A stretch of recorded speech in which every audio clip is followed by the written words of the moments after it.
This segment is brought to you by the Kansas Association of Wheat Growers and the Kansas Wheat Commission. Together, we are Kansas Wheat.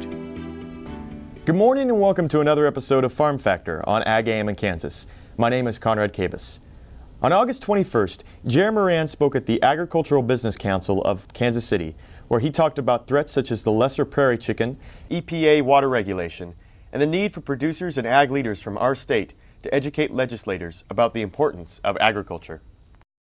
It's great to be back in Kansas City and at the American Royal and to visit with the Kansas City Agribusiness Council. We clearly understand in Kansas and Missouri the value of agriculture, even though many people are no longer farmers or don't necessarily even come from a farm family.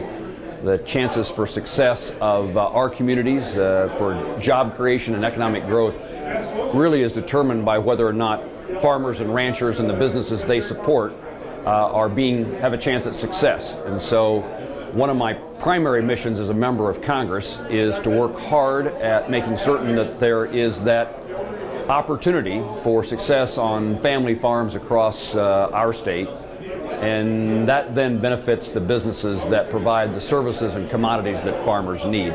So a large part of what I'm trying to accomplish today is to make certain that I listen to people involved in agriculture, that they have the opportunity to tell me as a United States Senator, they have an opportunity to tell me as a United States Senator who's on the Agricultural Appropriations Subcommittee, what's important, how we can be of help.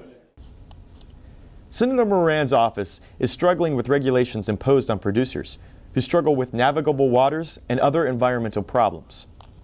The message as I've traveled Kansas for a long time now, but certainly in the last month, is the continued onslaught of regulations driving up the costs or putting agricultural producers out of business. And so in Kansas you hear so much concern and conversation about the issues related to the U.S. Fish and Wildlife Service and the lesser prairie chicken.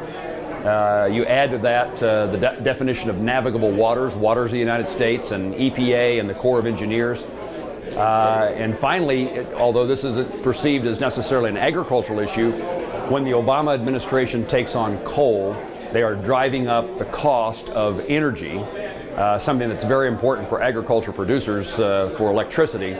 But also, as we see an anti-oil agenda in Washington, D.C., it drives up the cost of fuel, fertilizer, natural gas, things that are very damaging. The fixed cost of being in business, if you're a farmer or a rancher, are very important. And we need to do the things that drive down the cost of production, not drive them up.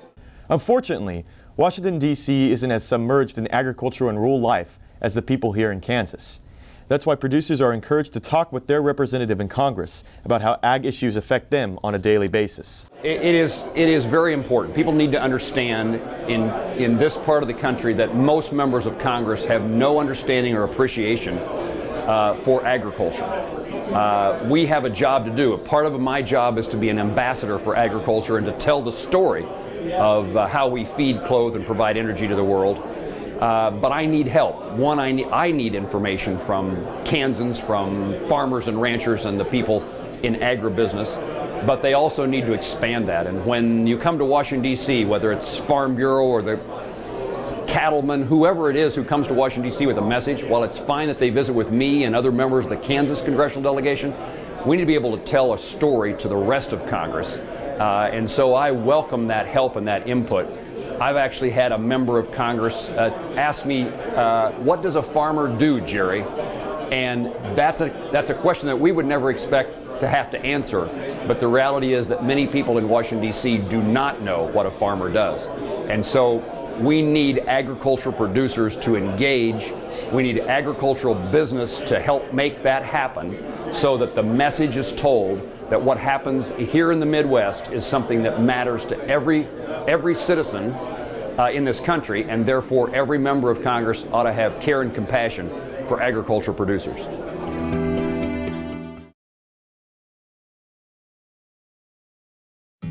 This hog is Hanover hoofed for meal made from U.S. soybeans. Now, one hog isn't that impressive, but suppose we add another, and another, and another. Before long, you've got billions of hungry customers around the world all clamoring for the same thing. Our soybeans. Learn more about the billion-dollar appetite of animal agriculture at beyondtheelevator.com. Brought to you by America's soybean farmers and their checkoff. This segment is brought to you by Central National Bank.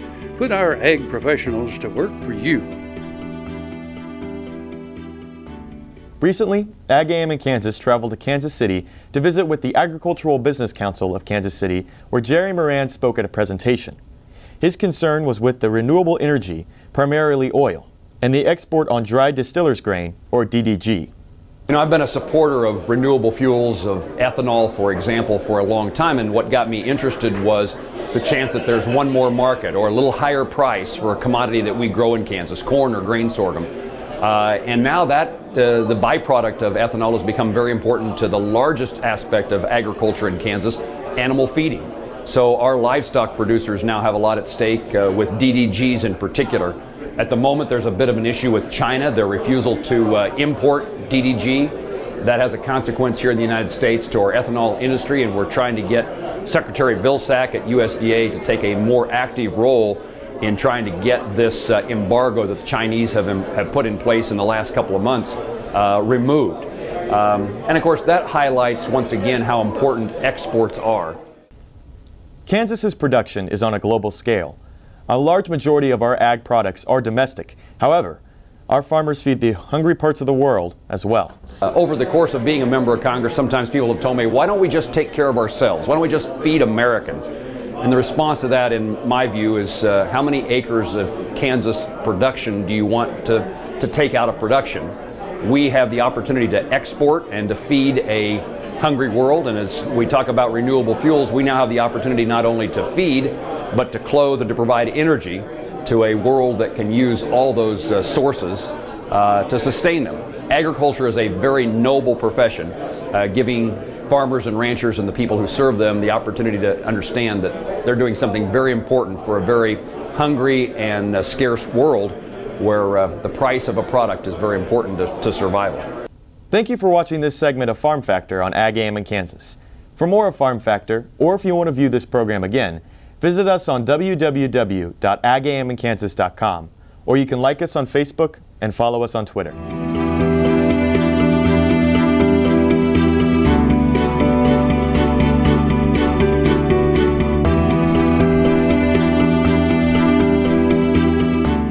Tallgrass Commodities offers producers bulk commodities at a reasonable price with reliable service throughout the whole Midwest. To find out more about Tallgrass Commodities, visit tallgrass.us or call 785-494-8484.